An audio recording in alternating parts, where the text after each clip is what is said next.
Hi, this is Colin. I just want to explain one thing in case things sound a little out of tense or something. This is a show we actually did last summer about this documentary about O.J. Simpson. We wanted to air it again because the Oscar Awards are upon us, and it's up for an Academy Award in the documentary category. So you'll hear some of the nose panelists opining about it. You'll also hear one of the nominated documentarians as a guest. All right, we're ready. No. You're right here. The wind, you guys? Is this necessary? No change. Awful. No, that is not cute. Yeah, more. Yeah, I need someone to make me laugh. Where's Kim? Kim is always late. I'm here. Get out of our way. Stop. Jealous. No. Stop! Enough. That's it, we're done. Money. Chloe, come in here. You have to see this. What is it, Kim? It's like, I don't know, it's like some kind of a movie about dad and this black guy. I think it's a documentary. Documentary? Is that like a movie, but it's longer? Courtney, what's a documentary? I think a documentary is like a movie about ducks, but it's like a true story. Maybe we should watch this with Rob. Ugh, I am boycotting Rob. He is such a loser. Hey guys, it says this documentary is 8 hours long. How long is that? Like how long you were married to Chris Humphries plus 2 hours. Chloe, that is so mean. Guys, I don't think our attention spans can go 8 hours. What if we each take turns watching it for 15 minutes? First you, then me, then Chloe, then Kylie and Kendall. Then will it be over? I'm not sure. Which is longer, hours or minutes? I totally did something for 30 minutes once. Oh, no, I know. Hours have to be smaller because, like, the word is smaller. I think 8 hours is like if we had jobs, like 9 to 5. Guys, I just had a really scary thought. What if there was something on TV for like 8 hours and we weren't in it? That's so not possible. We have to find out. Everybody find a spot. Marsha and Chris, you sit over by Chloe. Mr. Bailey, you go sit with Kato and Courtney. Judge Ito, is it like totally racist if I ask you to order sushi for all of us? And now the editor of the Johnny Cochran Poetry Anthology, Colin McEnroe?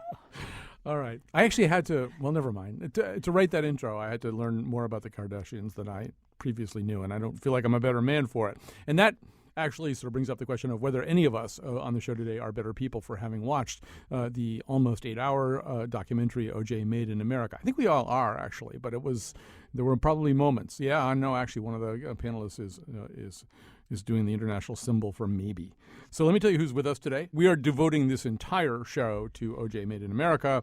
We're doing some unusual things, cutting our nose panel down from 3 to 2 and adding Will Leach, contributing editor at New York Magazine, senior writer at Sports on Earth, founder of Deadspin, and a whole bunch of other things. He's joining us from the studios of WUGA in Athens, Georgia. And then in studio here, Irene Papoulis, a lecturer at the Alan K. Smith Center for Writing and Rhetoric at Trinity College. Kate Rushin is a poet, writer, and educator.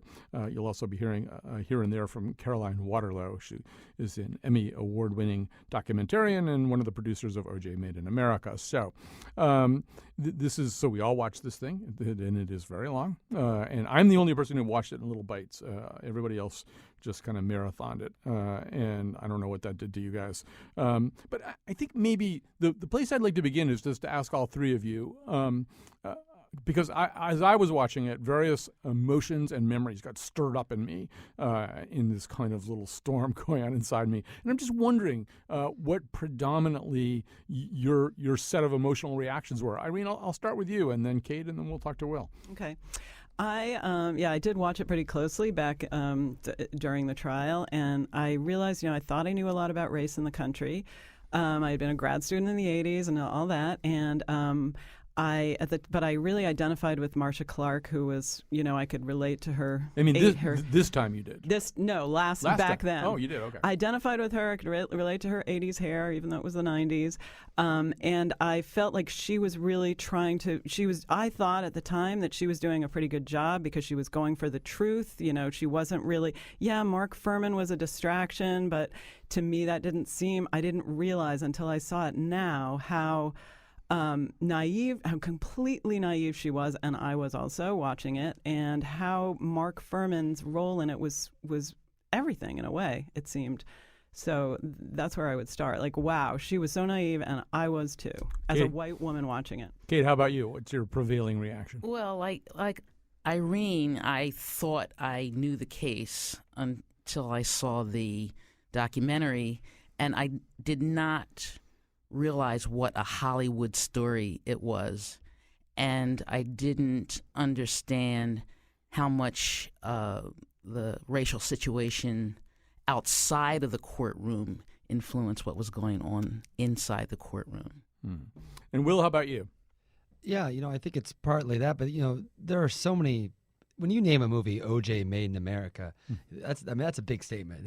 Yeah. Like you're saying, okay, this is an American story, and to me, that is one of the major takeaways. Is there was this notion in the '90s when we were watching this that why are we watching this? We are terrible people. This is a murder case that we're turning into a gossip thing or so on. And I think the movie does among many other things, does a pretty terrific job of putting this in the context of American history, where we were at that time, and things that are still very relevant now. So for me, to watch the film and realize that this case was not just some random celebrity trial that we just went temporarily insane for a year and a half and got obsessed with. It actually really spoke to a lot of issues that have been going on, not just in Los Angeles, but really in the country at large. So one of the things this film does at the beginning is, in fact, just look at sort of who O.J. was prior to the murder. And really, you're 3 or 4 hours into the movie before you really, or the documentary, before you encounter the murder itself. So much of this is scene setting, not only about O.J., but as Will is saying, kind of an understanding of this particular moment in American life. But I think the first thing it really does is acquaint us with O.J. Simpson and his aspirations. Actually, Wolf, if we could play cut 2 here. He himself says in a lot of the archival material, I want to be known. I want to be famous. I want to be a guy who's loved. And it wasn't even so much about money as it was about just fame and being an American hero, I think. As a kid growing up in the ghetto, one of the things I wanted most was not money. It was fame. I wanted to be known. I wanted the people to say, hey, there goes OJ. And whatever ways media was presented to him to get out there to be that person, and he took, in the late 70s, mid to late 70s, he was a huge, huge star. And I think a lot of people have forgotten that, or people under a certain age just don't even know it at all. But he crossed a lot of lines. I mean, he was one of the first black spokespeople for big companies. I mean, he had a Chevrolet contract right out of college. They tell me that the Chevrolet selling team is the greatest in the country. So, and that was the beginning of athletes doing that kind of thing and sort of monetizing their fame that way. So I think he crossed a lot of media, lines, and, in a time when media was more consolidated. So he had a huge presence, and he obviously sought that out. There's so many places that we could go. We could talk all day about what she just said. That's Caroline Waterlow, one of the producers of this. It does strike me that one of the things, my very last minute aperçu walking into the studio was, and actually, Irene, I will go to you on this one, was that, first of all, she's saying all this stuff, Caroline's saying all this stuff about how famous he was. But one of the other things that's clear, actually, Will, I'll throw this at you first. One of the things that's clear to me in this documentary is that this guy who had all these remoras, one of the things we see in this documentary is this whole bunch of ass-kissing hangers-on and sycophants who are surrounding this guy, plus, some family members and in-laws who are also kind of like pilot fish attached to this whale that's actually sinking in the ocean a little bit. I mean, one of the things that's clear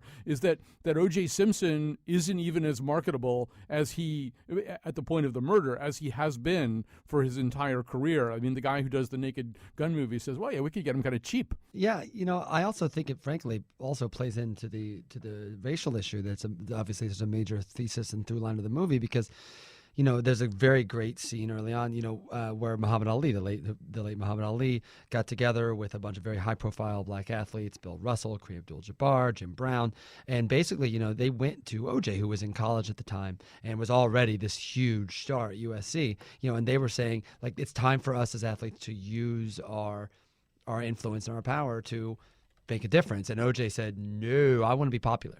I don't want anything to do with that whatsoever. And it's funny how that becomes a through line really for the rest of his life, not just during the top of his when everything's going great for him, but even after the trial happens.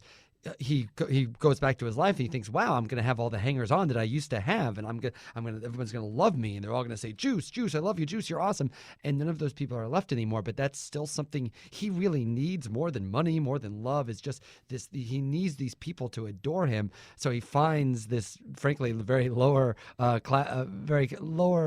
status of people that ended up causing him trouble after the trial. So I think OJ, if there's a single through line for OJ's life, that I think the movie makes a pretty strong argument. It is that desperate, almost pathological need to be adored more than anything else. Yeah, I think we all wind up thinking. Were you going to say something? Go ahead. Well, yeah, I'm going to say that the idea of being known is really interesting because he wanted, it's true that he wanted to be known, but what exactly did he want to be known as? It seems like he wanted to be known as only his good parts without his bad. It's not like he wanted his whole, the whole of what made up O.J. Simpson, but including isn't his that past, everybody? to be known. Does anybody want? Does anybody want to be? I mean, I would like to be known for who I really am with all the That's aspects. why you're not famous. Yeah, well, that's probably true. No, but I think a lot of people we want to be understood. Well, it's interesting. That's a whole nother train of thinking is what do people want to be known for when they want to be known? Do they only want to be known for the cool things about them? But it seems like his so I would want to say that, and in a way, the whole disassociation from his race, I want to be known just as me. It doesn't have anything to do with being black. He felt, that's a sort of emblematic of a lot of things that he wanted to sort of let go of. He didn't want to be known as. He wanted to be known as some kind of pure embodiment of that God. And I also have to say, thinking back to his image, that he was a wonderful, charming. Probably hanging out with him was a lot of fun. Being a hanger-on, so he had this whole charm and everything that seems to me was a part of the complex, package of who he was. So that was a part of him that he, but it was distilled out. This idea that you can distill something out from yourself to be known. That's a recipe for the other part coming and, messing it all up. I want to come back to the race part of it. Obviously, this is happening, almost where our conversation is happening, right? Almost coterminously with the funeral of Muhammad Ali. That's something we can't ignore. Before we get back to that, though, Kate, okay, so here's my aperçu of the day. That one of the things that I think I got out of this movie kind of retroactively is the incredible similarity between an athlete and a woman, and a famous athlete and a famous woman. In each case, you're experiencing a depreciation. In other words, one of the things that O.J. Simpson realizes is there comes a point where he can't run very fast anymore. He's not worth anything on that level. He's trying to figure out how he can monetize himself and how he can continue to be famous, too. And it's very similar to what happens to famous and attractive women, right? They're constantly in this state of at least potential depreciation. Of the body. Yeah. And if they're famous for their beauty and their elegance and their charm, they're worried about that all the time. And we learn so much about O.J. Simpson's policing of Nicole Brown's body. Even like when she was pregnant, he'd complain that she was a fat pig. I think he's actually worrying about himself. She's an extension of him. If she doesn't look as good, if she's depreciating, he's depreciating. Yes, and his fixation on Nicole his fixation on a woman started with his girlfriend in high school. And that's the thing that struck me most, that in high school, he stole his best friend's girl. Mm-hmm. Then he married her. So when he has one of his first interviews, when he transfers from San Francisco Community College to USC, he is being interviewed with his first wife, Marguerite, standing by his side. And that image struck me like a bolt, because I said, he didn't even live for a year with buddies and learn how to make his own scrambled eggs and do his own laundry. Marguerite was there when he was a college undergrad and a star being interviewed for TV. Let's come back to this whole question of race. And Wolfie, now we will listen to cut 4 here, a little montage featuring Caroline Waterlow and some clips from the movie. We do specifically reference Muhammad Ali in the film. It has been said that I have two alternatives: either go to jail or go to the army. There was this engagement of the athlete. Some major athletes stood up. 9 top Negro athletes meet with Cassius Clay to discuss his anti-draft stand. Ezra Edelman, who's the director, who has a long background in making great sports documentaries, although I would call this one maybe not necessarily just a sports documentary. He felt strongly about putting a lot of that context in and understanding that there was sort of a choice that was being made, and there were athletes who, and we have a great sports journalist, Robert Lipsyte, in the film, who says, Jim Brown, Bill Russell, Ali for sure, were race men. They stood up for principle and damaged their commercial possibilities. And then O.J. obviously makes different decisions. When I asked him, I said, we're trying to get black athletes to understand they have a role in the current civil rights movement. His response was, I'm not black, I'm O.J. O.J. was saying, I want to be judged not by the color of my skin. I want to be judged by the content of my character and, most of all, the caliber of my competence. I think I'm the greatest football player that this country has ever seen. That's all I want to be judged by. Don't tell me I've got to do this because I'm black. So, Will Leach, this is a lot of what you said, too. And one of the things that jumps out in those first three hours or so is the number of franchises with which this man was entrusted with, the kinds of franchises that he so desperately coveted, whether it's the Hertz commercial, and we can talk a little bit about the racial semiotics of that as they are revealed to us, or carrying the Olympic torch, or being in the booth for Monday Night Football. These are all things that are just gigantic career moves and enshrinements of anybody, and he got a lot of them, and the film argues kind of at the expense of having any real racial credibility. Yeah, he got those things because he explicitly set out to be as appealing and unthreatening to white people as possible. And that was from the beginning. That was something that was very important to him and something that he wanted to do. And that went beyond just his public life. I think in his private life, he hung out with mostly white people. There's many comments about how he lived in Brentwood, which was he was basically the only African American that lived there.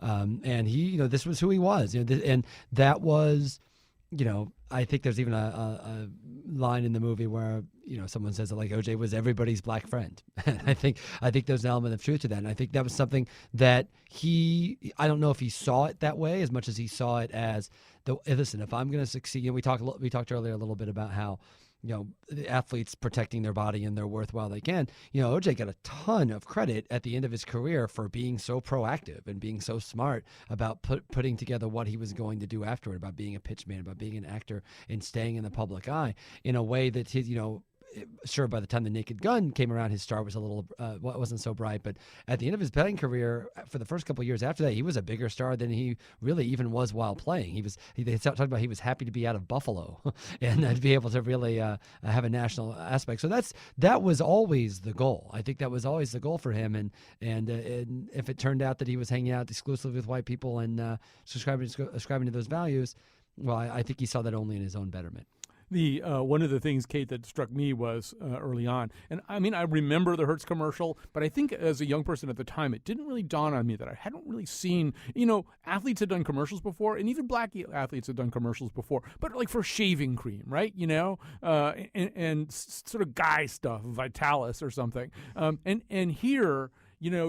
It's one thing to trust you to carry the ball. It's another thing to trust you to carry the Olympic torch, but to carry a briefcase in a purely capitalist commercial that's aimed at a business clientele and a white tourist clientele, this is some of the most supreme validation a black athlete could have gotten at that moment. Although I'm sure you noticed the little tweaks and twists that they made to make sure that this was okay to do, that the Hertz had to do to send a signal to us, oh yeah, it's okay that this is a black guy running around with a briefcase trying to get to his car. Yeah, one of the things the documentary pointed out is that the producers of the Hertz film, the Hertz ads, were always careful to have white people, only white people in the shot. White people who I guess they assumed the viewers could identify Girl with. Scouts. Girl Little Scouts, old ladies. grannies. Yeah. Girl Scouts and grannies. The Where's the Beef granny, urging him on Go, and giving OJ, him go. the Go, okay. OJ, go. Yeah. And so that the result of that was that it wasn't like, oh, a black guy in the commercial. For it just seems like for most people it was like this was OJ. Well, and Will, there's that. I mean, actually, there are a few moments in this documentary where you can't believe what somebody's saying and whether he can possibly understand how it sounds coming out of his mouth. I think it's the guy Fred Levinson, I think it's the guy who directed this commercial. At one point, he says, "Well, he didn't really have black features." Yeah, I mean, but that the idea that one of the things that people constantly talk about when they want to pretend that the O.J. Simpson case was not about race is they say they say that, oh no, like it was all just he was just really successful and it turned out that he happened to be black. And I think the movie shows just how much, not only was it not an accident, this was very calculated by people really on both sides. Right. All right, we're going to grab a quick break here, but this is flying by too fast. I could talk for 8 hours about this documentary, but you wouldn't want that. We'll be back after this. So sit back, be patient, and keep your mind open for a tale that's never been sung. The moments, the heartache, deceit, corruption, the story of O.J. Simpson. I think I just do have to mention this really quickly. So Will was talking about how O.J., it's mentioned that he was the first black man to move into Brentwood. And towards the end of the movie, when the trial is over and he's being shunned by people in Brentwood. And there is this sort of Citizen Kane moment where he stands there and goes, I was here before any of them were. They should move. And you see his pain, that he made the right moves. And now there are these arrivistes who feel like they can shun him. It really is kind of the ultimate insult to a black man with upward aspirations if you take the murder out of the equation, which of course you can never do. And I want to talk about that now. Okay, I asked you guys for your emotional reactions. I'll just tell you mine. First of all, towards the end of the movie, I started to get really angry all over again about how this played out and about, one of the things this movie does, I think, better than anything I've ever seen is really acquaint you with the savagery of this crime. I mean, the wounds that we see are graphically displayed to us. The reenactments of the crime are very upsetting. And we get fairly well acquainted, too, with Ron Goldman and Nicole Brown. So they're real people to us by the time their lives are taken. You can't not become angry about that. But then I saw these scenes, which I'd kind of repressed or forgotten about, these scenes right after the trial where, and I remember this so well in America, where there were black people with whom I would customarily make common cause about 90% of the issues in life who were cheering about this. There were scenes of this everywhere, and I think I personally encountered scenes of it, and often they were side by side on a city street with white people who were crying, and it was, in that sense, it really was a moment in which the goggles that we wear were really laid bare in a way that you just don't typically see, if I were having a black lived reality in Los Angeles, I'm sure I would have been cheering, but since I wasn't, I was incapable of processing this with anything other than outrage and deep sorrow. And for me, Will, and I know you wrote about this as kind of a movie about something that was perceived as a civil rights victory. To me, even now, this is a very difficult thing for me to reconcile. Well, yeah, I mean, it is for me too, but I'm not talking about us. And it's probably the best, because I wrote in my piece that I think the movie makes a very, very strong case that for black people who had lived with Robert Gates and the LAPD and just the culture in Los Angeles for so long, maybe it was a civil rights victory even if he was guilty. And that's not to and the construction of that is, listen, one African American with all the legal abilities at his recourse and at command, he beat the system in a way that, because the system has always been so rigged. There's an idea, basically, I think the movie makes a pretty strong case with the idea that, okay, maybe one black guy who was innocent, who was guilty, getting off doesn't make up for the thousands and thousands of innocent black men who were found guilty of things. But you know what? It's a start. And I have to say, the movie, the thing that's so great about it is that it's so fair to everyone. Because I hear that statement, I hear it like probably a lot of white people do, and we're like, yeah, but there are 2 people that died, and that's horrible. And the movie is very conscious of that, and I think as you've spoken before, is very clear about the idea like this was a terrible thing. OJ did it. This is a horrible thing. But in a lot of ways, and that's the overarching thesis of the movie, this is about more than OJ. And I think it also speaks to at the end of the film when after OJ's been acquitted and he tries to like wear the mantle of civil rights icon, and he wears it incredibly poorly and very briefly. And I think that speaks to once again about how this was so much larger than OJ, in a lot of ways even really just larger than the case in general.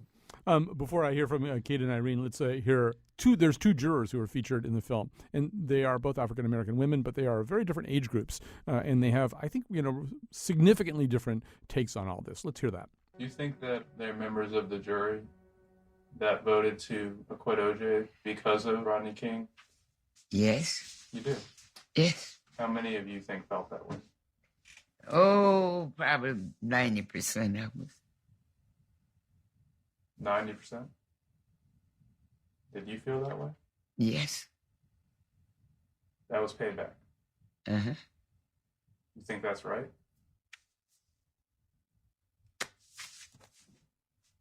The majority of the world, or the majority of Americans, think that we're a group of idiots who didn't get it right. I think that the jury was made to be the scapegoat for their faults. It was a mistake to present Furman the way they did. It was a mistake to let Darden get up there and be a part of that case. Had they come correct, had they had the right attorneys up there putting on the case that they need to put on, they would have won. It wasn't payback. They messed up. I think one of the things that Will said, that's really true, is that the movie really tries to be very fair to myriad points of view. And Kate, in those 2 jurors, juror number 9 and juror number 2, or Carrie Bess and Yolanda Crawford, if you want to use their real names, you actually hear 2 perspectives on this. And one of them is that, this is just payback for Rodney King and for all the other things that Rodney King stands for. And then in Yolanda Crawford, you hear something that I remember thinking at the time, that maybe the state lacked the moral authority and the competence to convict somebody, even somebody as obviously guilty and vicious and horrible as O.J. Simpson, that somehow or other this jury said, you know what, you don't really exactly have the goods, and anyway, you don't have the moral status to make a claim like that one. Well, I love the voices of the jurors, Carrie Batts and Yolanda Crawford. I thought they brought a refreshing tone to their section of the film. I think that not only were they 2 different age groups, but they were perhaps 2 different economic groups, and maybe they had different educational status as well. And to use a Hollywood metaphor, I think that, it's always disappointing when you give the Oscar for the lesser movie rather than for the best performance. Mm-hmm. And in some way, I saw a parallel here in this OJ case. So it's not really satisfying to deal with the racism of the actions of the LAPD by letting OJ go. Mm. But I also think when I saw the 2 teams, the Dream Team and the prosecutors, I also thought I was seeing some kind of economic status battle being played out. And I felt that the prosecution team just couldn't match the Dream Team, and that the Dream Team outmaneuvered them and outglammed them and outshined them. But I think also they had this, Irene, you talked at the beginning of the show about they had a sort of a cognitive deficit too. Johnny Cochran understood something that they didn't understand. You said you identified with Marcia Clark, and ultimately you both seem naive to you now. Yeah. And naive, I assume, about the fact that, Marcia Clark says in this documentary, I've basically never seen a more open and shut case. There was a blood trail from the crime scene back to the person's house. You just don't get that in prosecution very often. Yeah, like And for example, look at Eric Garner. It was clear it wasn't his fault that it wasn't that he rolled around in the back of the car. It was an open and shut case. So I think about the idea. It makes me think about the idea of justice. And people who are raised sort of in a like a lot of white society where justice is going to prevail no matter what. And so I think that's. That's the devastating thing about this movie is it made me think. It makes the viewer think. As Will said too. Like it's not. The system is rigged. And I think before, I would have said, yeah, we know the system. Or a lot of white people would say, yeah, we know the system's rigged, but pretty much, there's justice somewhere. There's justice. And the idea of justice is, what? It's there. Justice does not always prevail, and there's a lot of things that get in the way of it, and. You can't assume that if you have the right answer and you have the right people and you have the right argument, you're going to be able to get your way. It's just not the case, and race plays a huge role. And so people who have so to know that is to say, what? Yeah, he did it, but so what? I mean, I wouldn't have thought that I would get to a point where say this horrific murder. I understand why people would not convict him, why a jury would not convict him, but I feel like I do, and I feel like I understand their logic in a way that I hadn't before. Yeah. Go ahead, Kate. One of the things that I was surprised about, I was shocked about, is I didn't realize the DA had made the decision to try the case in downtown L.A. Rather than in the county where the crime had occurred. And I think that the DA was trying to game the system in a way with his assumptions about race. I thought in a way, I hate the term, but I think he was trying to play a race card and didn't play it very well. And I agree with Yolanda Crawford when she said that she felt that the jury was being scapegoated in terms of the outcome of the case. Will, one of the things I want to talk a little bit about is the role of the media in all this. And it isn't necessarily something that Ezra Edelman, we should parenthetically mention, he's Marion Wright Edelman's son. Therefore, I don't know, some of these, Muhammad Ali probably hung around in his living room someday. I mean, it's kind of like, was that kind of life. But, one of the things you've written a lot about in your career is sports coverage and the way sports gets covered. And I found one of the most surreal moments, it came back to me as a memory, but I'd forgotten about it, was during the Bronco chase. Will, at a certain point, they kind of handed off coverage to Al Michaels, mainly because he lived in the Brentwood neighborhood, but it sort of started to sound like him. I mean, it just thought, what a conflation of roles. Here's this sports figure being pursued by police because of a murder, and it's starting to turn into play-by-play there on the screen. Yeah, and if memory serves, he got a prank call from a Howard Stern listener. That's so right. Like it just got even more surreal in this whole kind of crazy thing. And yeah, I was in college during this trial, and the thing that I think really sticks back to watch a lot of the footage is just frankly how much footage there was. This just took over took over cable television for a year and a half to 2 years. It was, imagine CNN looking for that plane for 2 years. That is what this trial was in a lot of ways. And one of the things that comes across a lot in this, and actually also in the I enjoyed at the time until now that I've seen this documentary and realized how silly it was, which was Ryan Murphy's O.J. Simpson fictional series, which I enjoyed as a fun thing, but I think this kind of shows just kind of facile that however that really was. It gets across the idea that, putting together this case, they'd be putting together a case and then a witness would show up on Larry King. Right. And it felt like in a lot of ways this was being legislated through the media in a way that it really feels... it feels both archaic in that like our media doesn't work that way right now, but also feels like everything is the court of public opinion anymore. In a lot of ways, it's sometimes even more important than the actual court. Right. I want to continue that part in our final segment today. The show's flying by, but I do want to just quickly play this. You're going to hear a little bit of the sports coverage. You're going to hear in particular a guy who was a lot more famous then, I think, than he is now, a guy named Roy Firestone, having a particularly tortured conversation with O.J. Simpson. But here's a little clip that combines that and Caroline Waterlow and some other stuff. All of these, that footage was from, I guess, the early, 1990, I think. What kind of public reaction did you get, and what kind of corporate reaction did you get, Juice? Surprisingly, so supportive. It was unbelievable, so supportive, So I think all of these things, the journalists asking the questions or the way the footage comes across is very much of its time. So nobody dropped you from any contract. See, another thing people don't realize about O.J. is he is extremely well involved in the business community. He doesn't want to do this because it's embarrassing to him, but he's one of the owners of Honey Baked Hams, Ramada Inns, a couple of Ramada Inns, 3 Ramada Inns. Very involved, of course, with Hertz. And when something like this happens, it takes a toll. It takes a bite out of it, but you bounce back from something like this. And so I think as we all get better about talking about these things and finding the right language to talk about them, maybe we're getting better at it, I hope.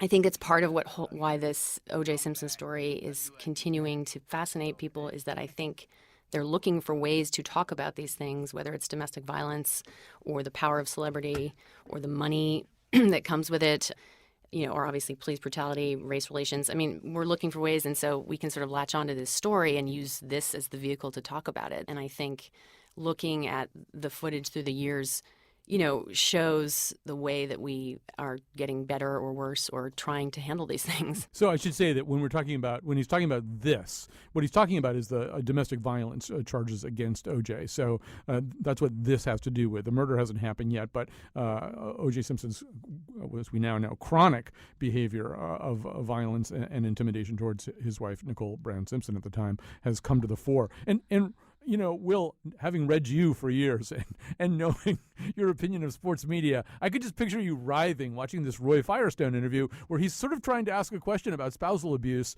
and answer it at the same time so that he doesn't really have to ask O.J. Simpson a question about that. Yeah, it's nice to know that everything could be framed in the purpose of one's brand in 1993 as the way that it is now. I actually wrote a piece about this.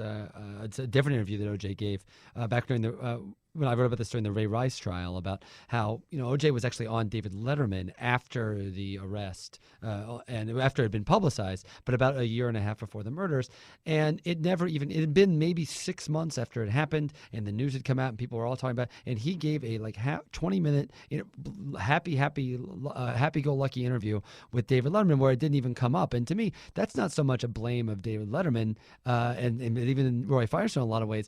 That was just the culture at the time. Like, to me, one of the things I tried to write about in my New York Magazine piece about this movie is there's a lot of things where you watch in this movie and you're like, you know what, that would not go down like this now. And I know we sit around sometimes and we feel like, you get on social media and you feel like the world's falling apart and everybody's yelling at each other, and you look at the presidential race and you worry that everything's falling apart in a lot of ways. But if you look at the way that domestic violence, it's specific, because I think a part of the movie, there's a very strong documentary just about domestic violence folded in within this larger movie. And if you look at the way that was discussed in this, it just would not be discussed that way now. Do you really think? I mean, look at it. But you know how long it took the Ray Rice thing, dragging around, and Roger Goodell,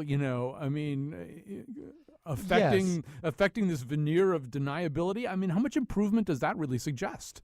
I think that's true. But even at that time, when that happened, the public outrage, the anger with Goodell was because he had not suspended Rice enough. Mm-hmm. Like, remember, that's what, maybe Roger Goodell hasn't changed as much, but our culture has. Okay, yeah, I'd buy that. We're ahead of Roger Goodell on the road of evolution. It's not that hard to win that race. No, absolutely not. All right, we're going to take a break. What you're hearing is an episode of The Nose, a very unusual episode of The Nose that we recorded last summer. We're re-airing it now because the Academy Awards are coming up, and this movie is nominated for an Oscar for Best Documentary.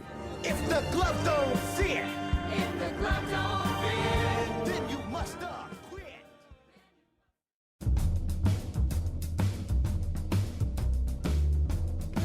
Stay with us. Only 6 more hours to go. Kidding. Today's show was produced by Jonathan McPants and me, Kyone Wolf. And the parts of the Kardashians in the intro were played by Lydia Brown and Leah Myers. The part of Bill Curry was played by Leslie Nielsen. For show pages, articles, and videos of the Here and Now staff charging money for autographs, go to our website, WNPR.org/Colin. And now, back to Colin. All right. Boy, the show is flying by here, but I just, first of all, want to say how great it is to have Will Leach on.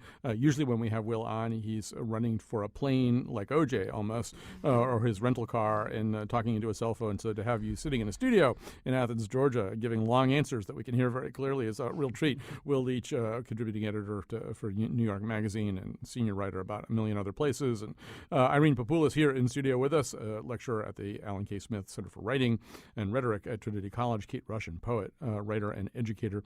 I want to sort of circle back to where we began, Irene, and as I was thinking more and more about this, I was thinking about narcissism, that this is so much about narcissism and about that unique American brand of narcissism. It's a water fountain that will never quench your thirst. It will create more thirst without ever doing anything about it. I looked up this reappraisal of Christopher Lasch's famous 1979 book, The Culture of Narcissism. Lee Siegel, writing 30 years later, says, in Lasch's definition, the narcissist, driven by repressed rage and self-hatred, escapes into a grandiose self-conception, using other people as instruments of gratification, even while craving their love and approval. Lasch saw the echo of such qualities in the fascination with fame and celebrity, the fear of competition, the inability to suspend disbelief, the shallowness and transitory quality of personal relations, the horror of death. The happy hooker, Lasch wrote, stands in place of Horatio Alger as the prototype of personal success. I really felt like I was, just reading about O.J. Simpson.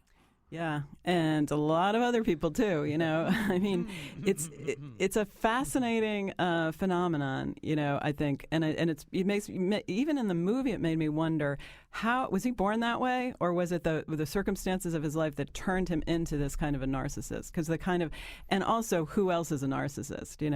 Well, yeah, and Will, one of the things that one of my few criticisms of Ezra Edelman, the director here, is that I don't think it's quite clear the degree to which there are 65 different people who I think appear in this documentary, and probably around 58 of them were trying to monetize their involvement in this or somehow squeeze something out of this lemon. The degree to which almost everybody who came into contact with this, including, we're treated to this apparently conscience-stricken, atonement-seeking former agent of OJ's, I think his name is Mike Gilbert, who really sort of presents himself as a guy who enabled for a while and then kind of saw the light and realized that OJ was guilty and stuff. And then at the end, as OJ is descending through the final rings of hell, which turn out to be South Beach and then Vegas, you discover this guy, he was sort of part of this whole memorabilia rip-off cheesy thing. It just seems like one of the things this film does lay bare, although not all that self-consciously or directly, is that culture of narcissism and just the way everybody's participating in it somehow. See, I think it does do that, and I think it just does it in it mentions it and then it moves on and lets us. One of the things many things I love about this movie is it trusts its audience in a way that, frankly, even most documentaries don't. There is one of the things I love is you see there's so many different people. You talk about him. There's so many other people in this movie. Ron Shipp being a great example of this, who was OJ's friend and was a cop and then later testified against him. You see them change. Like, they become characters in their own way, and some of them benefit from the trial. Some of them want nothing to do with this. Some of them haven't talked in years. I think Gil Garcetti hadn't given an interview in a really long time, and he agreed to do this. Like, I think that it's also worth remembering that, on one hand, yes, you can blame the people who tried to profit on the trial. On the other hand, like, 3 of those jurors' books were bestsellers. So obviously there was and the fact that we've now had 2 O.J. Simpson mammoth miniseries 22 years later speaks pretty well to the public's thirst for this type of thing. So on one hand, yes, there's all these people trying to profit off of this terrible crime. On the other hand, this is, frankly, its own sort of America. I think that is representative of our desire to want to know about this. So I don't think we get to keep our hands clean necessarily in that particular situation. Although, Kate, it feels, it does feel as though everybody's a mini OJ in that sense anyway. There's this judge at the end, the one who finally throws the book at him. Her name is Jackie Clark, Jackie something or other. And you sort of look at her and she's perky and engaged, and you think, finally somebody who's, not part of this weird weird enabling apparatus and who can get outside all the maneuverings and just nail this guy really good. And so I looked her up. She went from there into some kind of crappy reality TV show called Swift Justice with Jackie Clark, where she replaced, I think, Nancy Grace on True TV. I mean, everybody in this documentary is a little tiny OJ. Yes, and not only that, but she's married to a DA in Southern California as well, Judge Jackie Clark.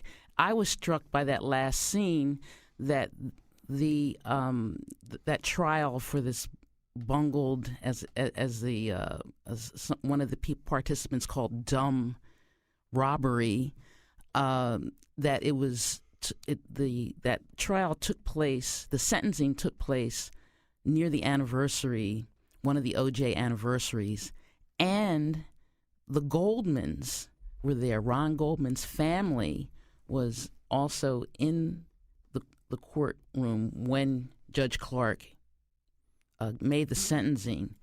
And then she just went on and on and on. And again, it felt like to everyone that she was punishing OJ not for this bungled, dumb robbery that was totally self-centered. He wanted to get his stuff back because he felt he was entitled. But that didn't make up for him getting off from the murder trial. So I think, profiting from the trial is not necessarily the same as being a mini OJ, though. I think, because I think the fascination that we have partly has to do with how amazing it is that somebody who was so successful, so beautiful, so wonderful, so charming, could be so horrible, And I feel like that's part of the thing that makes it insatiably fascinating. Like, wait, how did this happen? How did he do this? What happened? What was it? And that's a little different from just wanting to profit from an opportunity to fame. Like, sure, that people wanted to profit from it, but a lot of people in the story had some kind of, Ron Shipp was one of my favorite characters there, just like they did have a moral center, and so do a lot of people in the world, And was punished and humiliated for having any kind of moral transformation. Yes. Hey, we're almost out of time here. And Will, one of the things that I notice in this documentary is, first of all, we could never spoil it for anybody. If we talked another 3 hours, we wouldn't spoil anything. There's just so much stuff. It is drinking from a fire hose. There's just so much stuff coming at you. And you may have your own favorite little thing. I started jotting down little things like golf cheating or Cole House Walker. It turns out that O.J. Simpson really wanted to play Cole House Walker. There's sort of volumes of weird symbolic reality in there. His father was gay. If that detail was well known, I certainly never knew it. I don't know, did you have a particular thing? I was going to ask you specifically about the golf cheating, which is sort of brought up as proof of his completely rancid moral character, which isn't really the place I would need to go to find that out. But I'll just riff on whatever was your favorite weird little detail.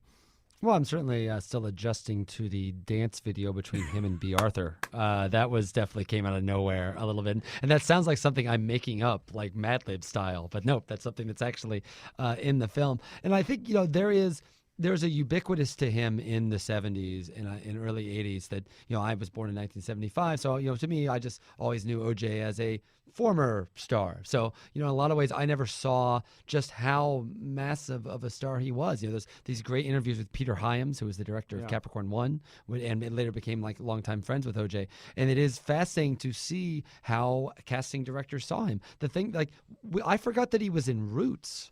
For crying out loud. Like, there is the number of things that OJ, the parts of American life that OJ touched before these murders, it's kind of staggering to go back and see all the footage of. And it just, we're technically out of time here, Kate, but I can see that you have something to say. Well, just go ahead and say it. Yeah, just one thing the movie showed me, the documentary showed me, was that going back to high school, OJ used his charm and good looks to get in good, not just with white people, but with powerful white men who were part of the football machine, who used him as well to increase their own power and their own influence and the influence and money-making capacity of their institutions. This film does have incredible found footage. Will is talking about the dancing with B. Arthur. That's connected to this. I brought this up with Caroline Waterlow. This completely weird sequence in which O.J. is seen in tails, dancing side by side with a girl who I think is supposed to approximate Shirley Temple. And this really is the famous Bill Robinson, parentheses, Mr. Bojangle, Shirley Temple sequence. And O.J.'s even dancing up and down stairs. And I'm thinking, this is another moment of surrealism. That notion even that he would play into that particular trap and do it gratefully and happily to beef up his celebrity even more. Anyway, thanks so much to Will Leach. So great to get you live at a studio. And of course, it's always great to have Kate Rushin and Irene Papoulis. Jonathan McPants really worked hard on this, but so did everybody who watched an 8-hour documentary. So thanks to all of you.